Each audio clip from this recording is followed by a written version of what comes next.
sense of succeeding.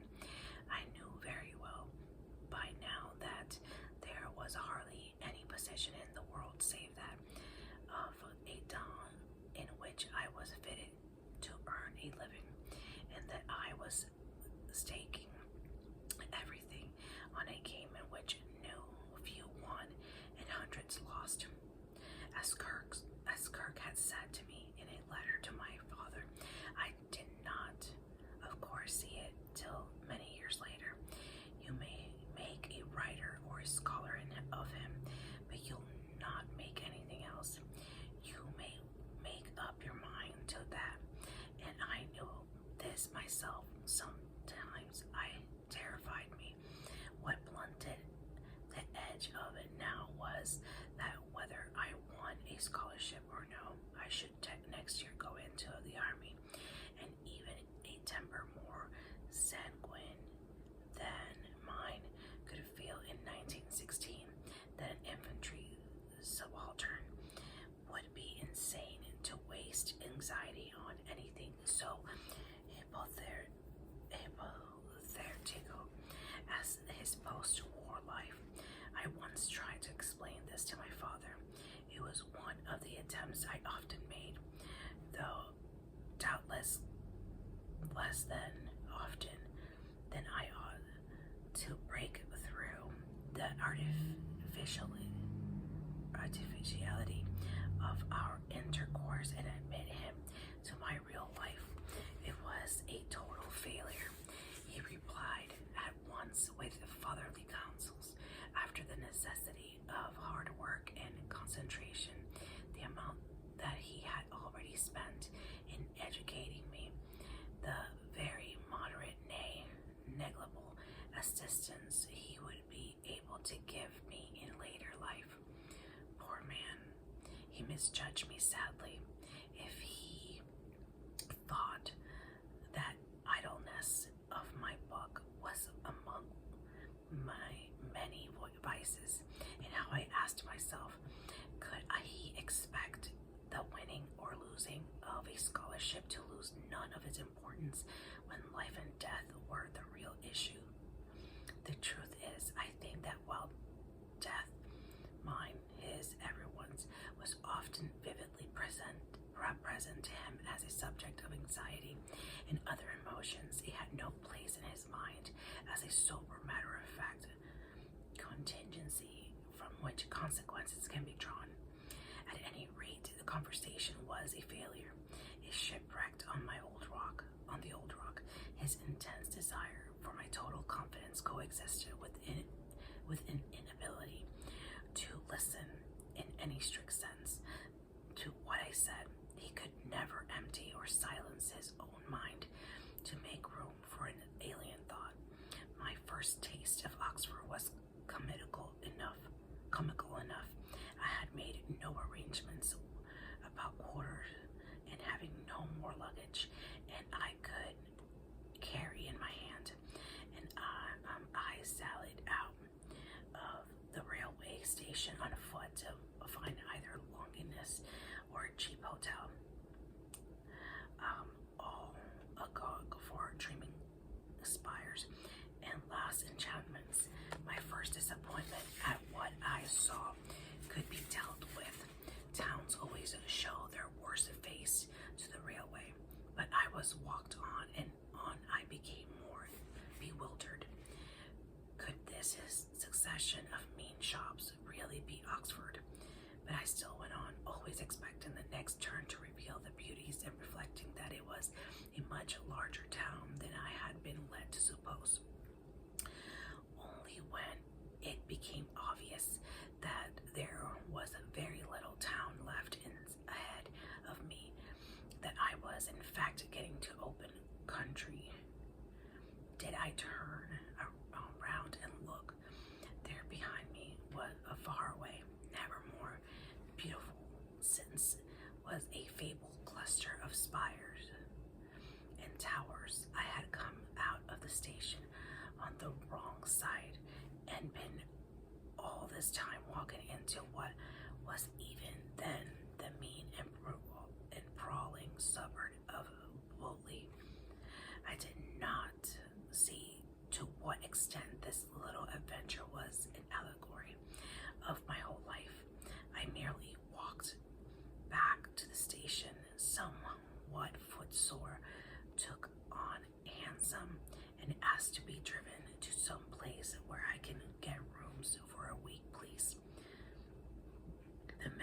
which I should now think hazardous, was a complete success, and I was soon at tea in comfortable lodgings. The house is still there, the first on the right as you turn into Mansfield Road out of Holywell. I shared the sitting room with another candidate, a man from Cardiff College, which he pronounced to be architecturally superior to anything in Oxford. His learning terrified me, but he was an agreeable man. I have never seen him since. It was very cold the next day.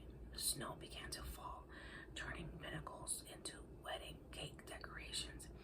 The examination was held in a hall of Oriel, and we all rode in greatcoats and mufflers and wearing at least our left hand gloves. To Provost Old Phelps gave out the papers. I remember very little about them, but I supposed I was outshone in pure classics by many of my rivals and succeeded on the general knowledge of dialectics. I had the impression that I was doing badly. Long years, or years that seemed long, with a knock had cured me out of my defensive Wyvernian piggery, and I no longer supposed other boys to be ignorant of what I knew. Thus the essay was on the quotation from Johnson I had read several times, the Boswellian conversation in which it occurred, and was able to replace the whole question in that context. But I never thought that this, any more than a fairish knowledge of Schopenhauer's,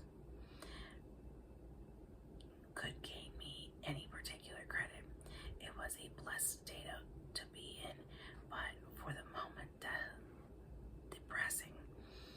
As I left the hall after that essay, I heard one candidate say to his friend, I worked in all of my stuff about Rousseau and the social contract. That struck dismay into my soul, for though I had dabbled, not to my good, in the confessions, I knew nothing of the contract social. At the beginning of the morning, since Harrovian had whispered to me, I don't even know if it's Sam or Ben. In my innocence, I explained to him that it was Sam and could not be Ben because Ben was spelled without an H. I did not think there could be any harm in giving away such information. When I arrived home, I told my father that I had almost certainly failed. It was an admission calculated to bring out all his tenderness and chivalry. The man who could not understand a boy's taking his own possible or probable death into account could very well understand a child's disappointment. Not a word was now heard of expenses or difficulties, nothing but consolation, reassurance, and affection. Then almost on Christmas Eve, we heard that University College had elected me.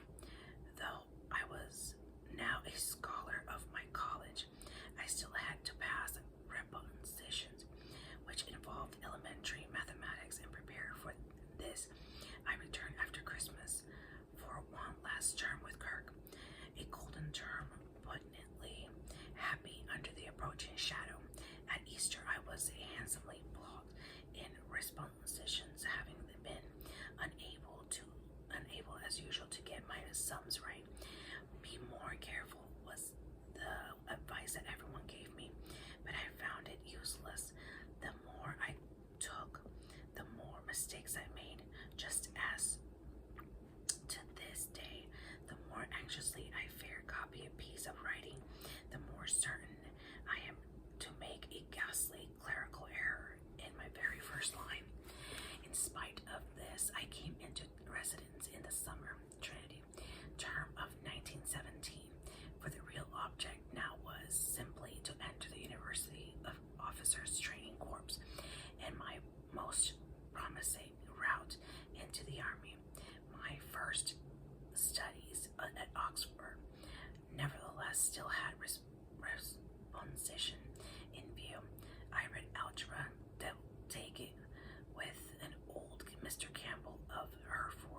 I should have had to abandon the idea of going to Oxford.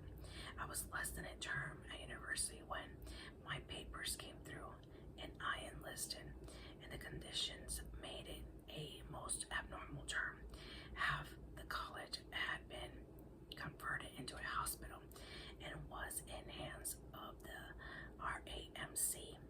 In the remaining portion lived a tiny community of undergraduates, two of us not yet of military age, two unfit, one in Sinn Feiner who could not fight for England, and a few other oddments which I never quite placed. We dined in a little lecture room which is now a passage between common room to hall. Small though our numbers were, about 8, we were rather distinguished, for we included E.V. Gordon, afterwards professor of English at Manchester, and A.C. Ewing of the Cambridge philosopher, also that the witty and kindly man Theobald Butler, skilled in turning the most lurid limericks into Greek verse. I enjoyed myself greatly, but it bore little resemblance to normal undergraduate life and was for me an unsettled, exciting, and generally useless period. Then came the army. By a remarkable turn of fate, this does not mean removal from Oxford. I was drafted into cadet battalion, whose billet was Skeppel. I passed the ordinary course of training, a mild fare in those days compared with that of a recent war, and was commissioned as a second lieutenant in the Somerset Light Infantry of the old something foot. I arrived in the frontline trenches of the 19th birthday, November 1917. Saw the most of my service in the village before Arras, Van Poys, and Monkey, and was wounded at Mount Berningen near Litters in April 1918. I'm surprised that I did not dislike the army more. I was, of course, distable, but the words, of course, drew the sting. That is where it differed from Wyvern.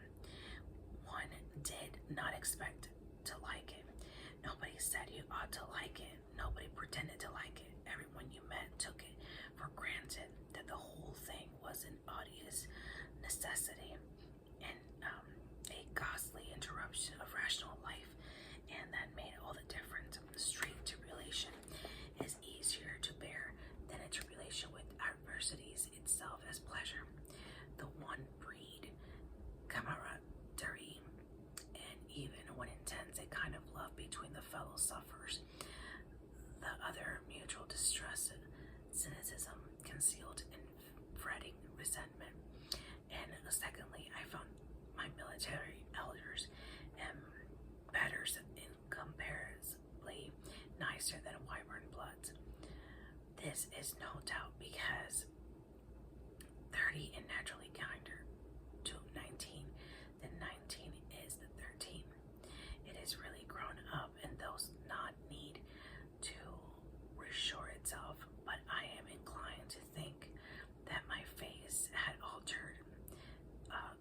That look, which I had often been told to take off, it apparently taken itself off. Perhaps when I read Fantaste, there is even some evidence that it had been succeeded by a look which excited either pity or kindly amusement. Thus, on my very first night in France, in a vast marquee or drill hall, where about 100 officers were to sleep on plank beds, two middle-aged Canadians at once took charge of me and treated me not like a son that might have given offense, but like a long-lost friend, blessing upon them. Once, too, in the officers' club at at Arras, where I was dining alone and quite happy with my book and my wine. A bottle of Heatsig then cost 8 francs. A bottle of Perrier Jouet 12. 2 immensely senior officers, all covered with ribbons and red tabs, came over to my table towards the end of the meal and hailing me as Sonny Jin, carried me off to their own for brandy and cigars. They were drunk either, nor did they make me drunk. It was pure goodwill, and though exceptional, this was not so very exceptional. There were nasty people in the army, but memory fills those months with pleasant transitory contacts. Every few days, one seemed to meet a scholar, an original poet, a cheery buffoon, a raconteur, or at the least a man of goodwill. Sometime in the middle of the winter, I had good luck to fall sick with what the troops called trench fever, and the doctor's PUO, pyrexia unknown origin, and was sent for a wholly delightful 3 weeks to hospital at Le Traport.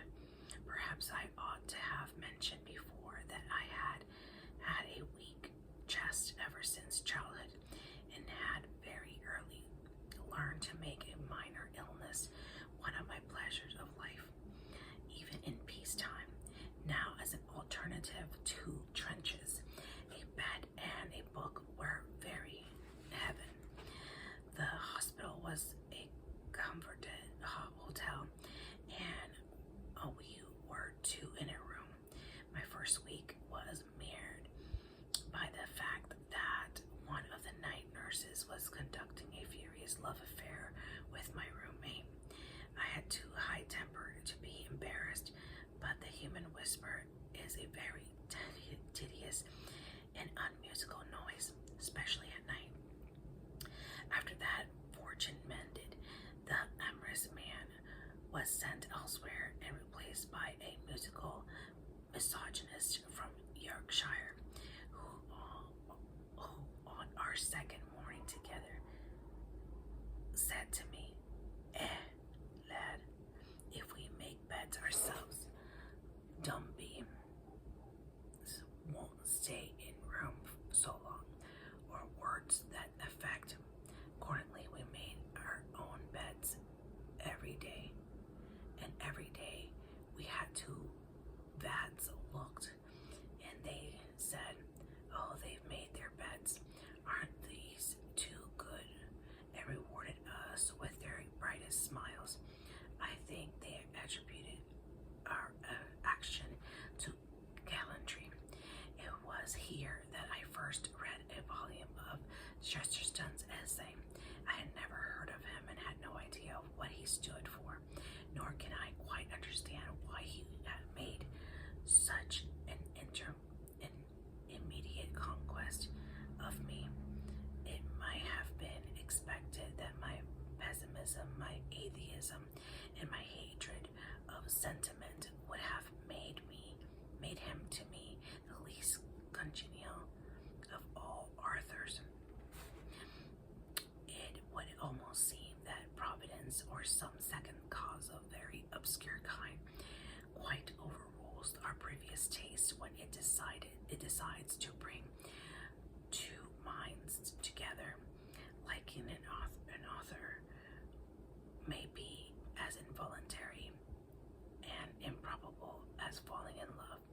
I was by now a sufficiently experienced reader to distinguish liking from agreement. I did not need to accept the gesture tone set in order to enjoy it. His humor was of the kind which I like best, not jokes embedded in the page like currants in a cake. Still less, what I cannot endure, a general tone of flippancy and jocularity, but the humor which is not in any way separable from the argument, but is rather, as Aristotle would say, the bloom of on dialect itself. The sword glitters. Not only the swordsman set out to make it glitter, but because he is fighting for his life and therefore moving in very quickly. For the critics who think Chesterton frivolous or paradoxical, I have to work hard to feel even pity. Sympathy is out of the question. Moreover, strange as it may seem, I liked him for his goodness. I can attribute this taste to myself really, even at that age, because it was a liking for goodness which had nothing to do with an attempt to be good myself. I have never felt the dislike of goodness in which to be quite common in men than me. Smug and smugness were terms of disapprobation which had never had a place in my critical vocabulary. I lacked the cynic's nose, the odora canon vice, or bloodhound sensitivity of hypocrisy or Pharisaism.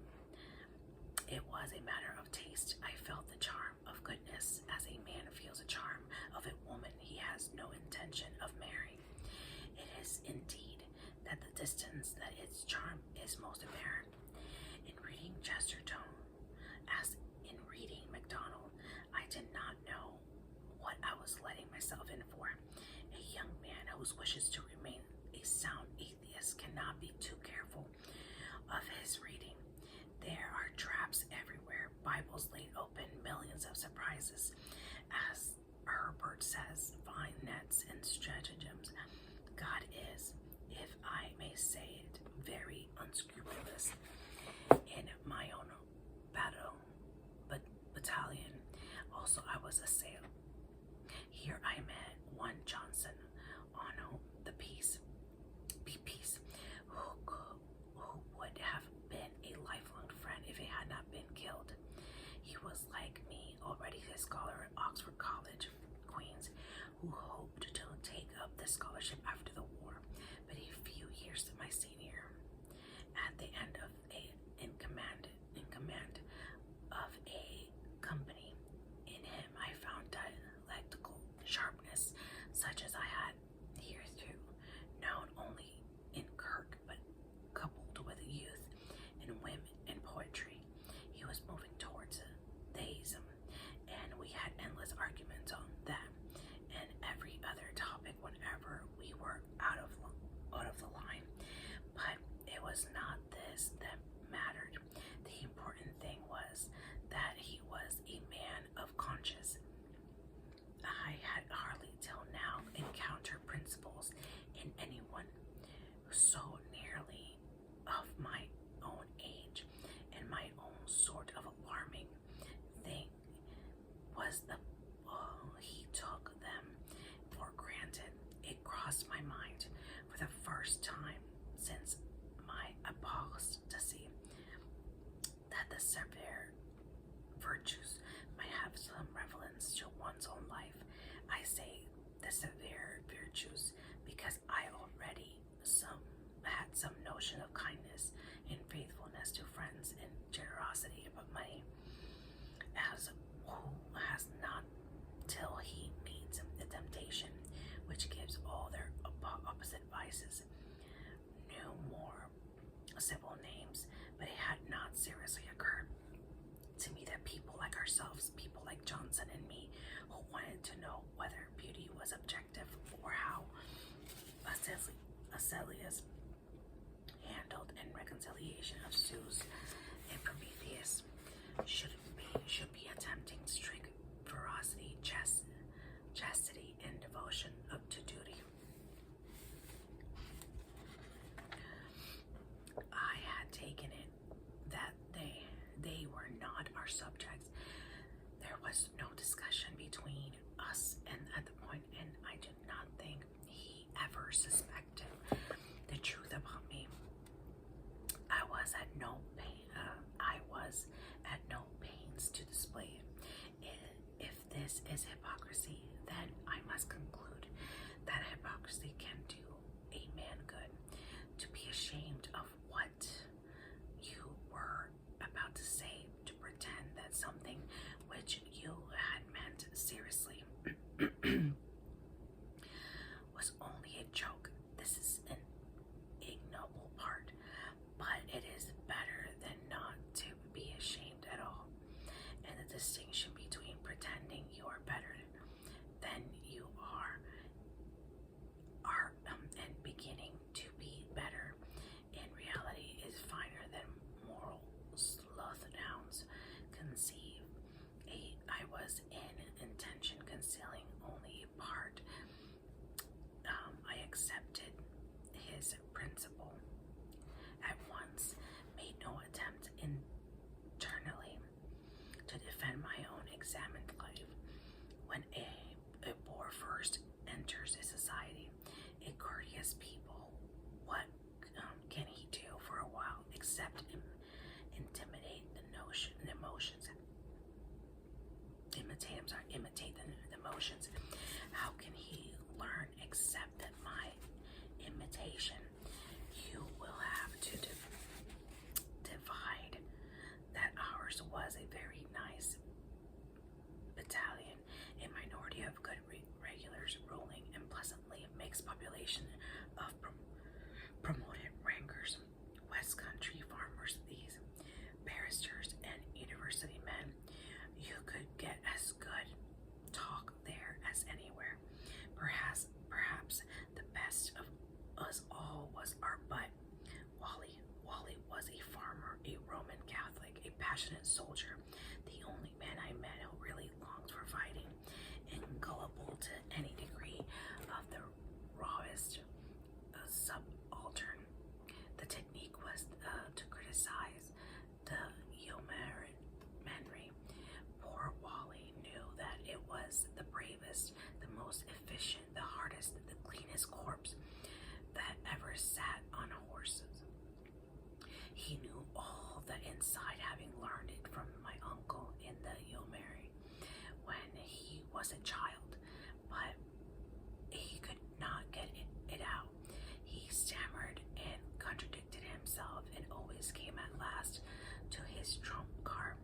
I wish my Uncle Ben was here to talk to you. Uncle Ben, talk to you. He'd tell you, mortals must not judge by I doubt whether any man fought it. France, who was more likely to go straight to heaven if he were killed, I would have been better employed cleaning his boots than laughing at him.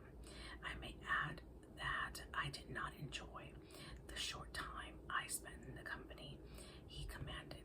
Wally had a genuine passion for killing Germans and a complete disregard of his own or anyone else's safety. He was always striking out bright ideas at which the hair of our subalterns stood on end. Luckily, he could be very easily dissuaded by any plausible argument that occurred to us. Such was his valor and innocence that he never for a moment suspected us of any but military motive. He could never grasp the neighborly principles which by the tactic agreement of the troops were held to govern trench warfare, and to which I was introduced at once by my sergeant.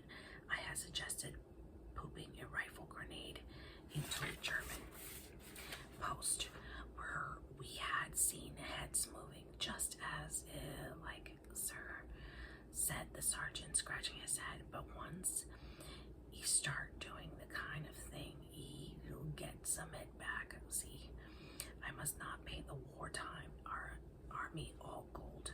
I met there both the world and the great goodness nonsense the world presented itself in a very ridiculous from one. On that night, my 19th birthday, when I first arrived up the line, as I emerged from the shaft into the dugout and blinked in noticed that the captain to whom I was reporting was Master, whom I had liked more than I had respected. At one of my schools, I ventured to claim acquaintance. He admitted in a lower, hurried voice that he had once been a schoolmaster, and the topics was never raised between us again. The impact of the great goddesses was even funnier, and I met it long before I had reached my own battalion. The troop train from Rouen, that interminable 12-mile-an-hour train in which no two coaches were alike. There, left at about 10 in the evening. 3 other officers and I were allotted a compartment. There was no heating. For light, we brought our own candles. For sanitation, there were the windows. The journey would last about 15 hours. It was freezing hard. In the tunnel just outside Rouen, all generation remember it. There was a sudden wrenching and grating noise, and one of our doors dropped off bodily into the dark. We sat with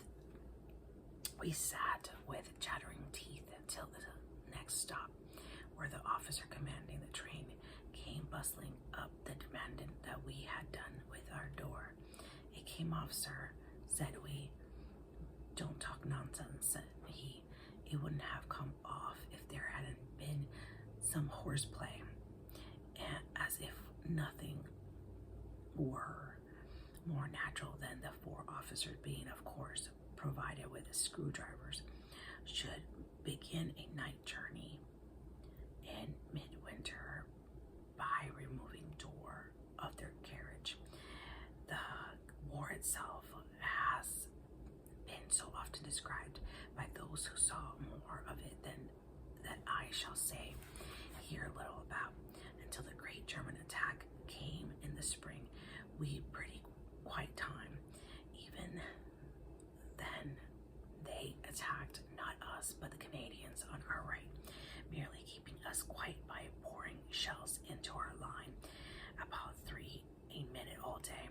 I think it was that day I noticed how the great terror overcomes the less a mouse that I met, and a poor shivering mouse it was. I was a poor shivering man, made no attempt to run from me. Through the winter, weariness and water were the chief enemies. I have gone to sleep and marching and woken again and found myself marching still. One walked into the trenches in thigh gum boots with water above the knee. One remembers the icy stream welling up inside the boot when they punctured it on a concealed barbed wire. Familiarity both with the very old and very recent dead confirmed that view of a corpse which had been formed the moment I saw the dead mother. I came to know and pity and reverence the ordinary man, particularly dear Sergeant Ayres, who was, I suppose, killed by the same shell that wounded me. I was a feudal officer. They gave commission to easily then. A puppet moved about by him, and he turned this ridiculous, painful relation into something beautiful, became to me almost like a father, but for the rest wore the frights, the cold smell of H.E., the horribly smashed men still moving like half-crushed beetles, the sitting or standing corpses, the landscape of sheer earth without a blade of grass, the boots worn day and night till they seem to grow to your feet. All this shows rarely, if faintly, in memory. It is too cut off from the rest of the experience, and often seems to have happened to someone else.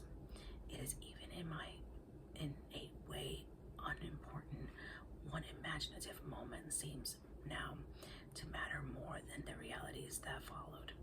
It was the first bullet I heard so far from the me list on or peacetime poet's bullet. At the moment, there was something not exactly like fear, much less like indifference, a little quavering signal that said, this is war. This is what Homer wrote about. Okay, so that's the end of chapter 12. Thank you guys so much for being here with me today. Please do not forget to subscribe, give me a thumbs up, share, comment, hit the bell for notifications, follow me on Instagram and